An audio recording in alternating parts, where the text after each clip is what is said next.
जब उनमें से किसी को बेटी के पैदा होने की खबर मिलती है तो उसका मुंह गम के सबब काला पड़ जाता है और वो अंदर ही अंदर घुटने लगता है, और उस खबर बद के सबब जो वो सुनता है लोगों से छुपता फिरता है, सोचता है कि आया जिल्लत बर्दाश्त करके लड़की को जिंदा रहने दे या जमीन में गाड़ दे। देखो, ये जो तजवीज करते हैं बहुत बुरी है, और उसी की निशानियों में से है कि उसने तुम्हारे लिए तुम्हारी ही जिन्स की औरतें पैदा की ताकि उनकी तरफ माइल होकर आराम हासिल करो और तुम में मोहब्बत और मेहरबानी पैदा कर दी।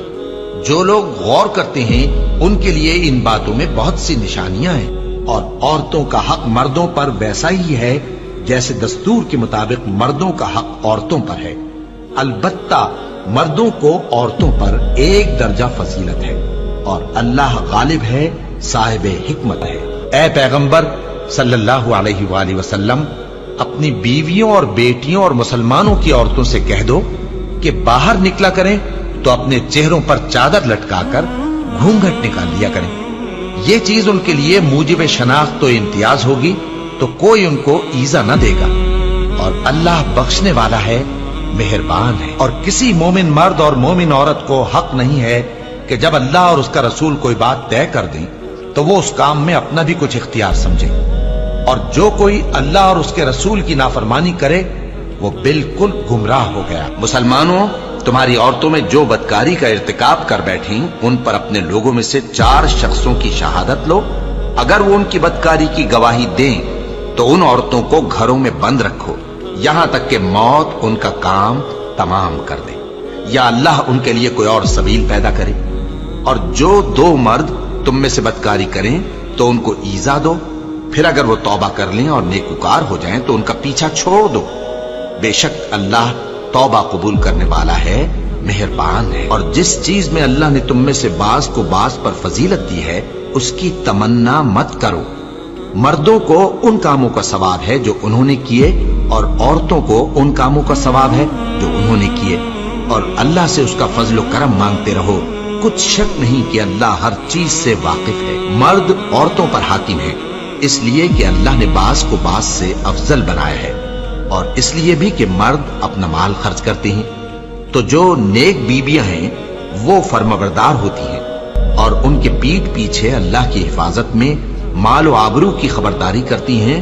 और जिन औरतों की निस्बत तुम्हें मालूम हो कि सरकशी और बदखुई करने लगी हैं तो पहले उनको ज़बानी समझाओ, अगर न समझें तो फिर उनके साथ सोना तर्क कर दो।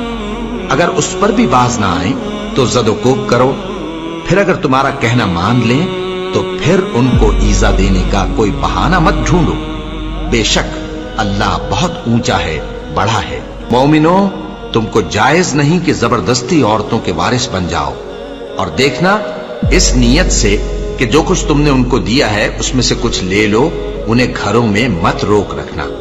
हाँ, अगर वो खुले तौर पर बदकारी की मुर्तकिब हों तो और बात है, और उनके साथ अच्छी तरह से रहो सहो।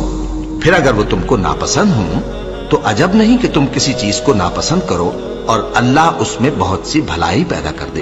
बदकारी करने वाली औरत और बदकारी करने वाला मर्द जब उनकी बदकारी साबित हो जाए तो दोनों में से हर एक को 100 दुर्रे मारो। और अगर तुम अल्लाह और रोज़े आखिर पर ईमान रखते हो तो अल्लाह के कानून को नाफिज करने में तुम्हें उन पर हरगिज तरस ना आए, और चाहिए कि उनकी सजा के वक्त मुसलमानों की एक जमात भी मौजूद हो।